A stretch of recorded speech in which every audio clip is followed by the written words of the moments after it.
Hello, আসসালামু আলাইকুম বন্ধুরা, সবাই কেমন আছেন?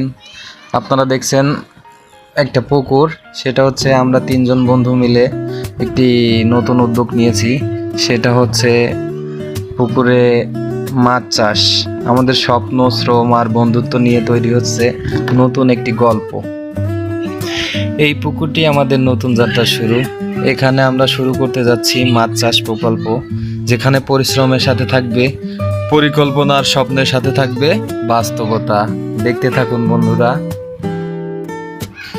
আর হচ্ছে আপনারা দেখতে পাচ্ছেন আমাদের সেই পরিশ্রমী বন্ধু হৃদয়, সে হচ্ছে পুকুরে গোবর ছিটাচ্ছে। এটা হচ্ছে এক ধরনের মাছের খাবার। আর হচ্ছে আমাদের বন্ধু এটা, সে সব কাজেই পারদর্শী, সে সব কাজই পারে আর কি। আর এই যে লোকটিকে দেখছেন, আমাদের বড় ভাই তাহের ভাই, সে আমাদের সাথে থাকে, আমাদেরকে ভালো পরামর্শ দেয়।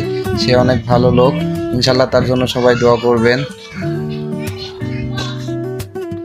হ্যাঁ, আপনারা দেখতে পাচ্ছেন সে গোবর ছিটাচ্ছে পুকুরের মাছ দিয়েই, তো সে ভালো কাজ করে। আর হচ্ছে দেখছেন আমাদের বন্ধু মিলন সরিষার খৈলের বস্তা নিয়ে নামছে পুকুরের ভিতর।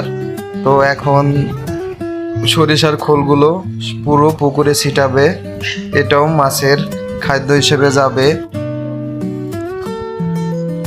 আর হচ্ছে আমাদের মূল লক্ষ্য হচ্ছে শুধু লাভ নয়, বরং স্বাস্থ্যকর মাছ চাষের মাধ্যমে পরিবারের খাবারের চাহিদা পূরণ, পাশাপাশি স্থানীয় বাজারের মানসম্মত মাছ সরবরাহ করা।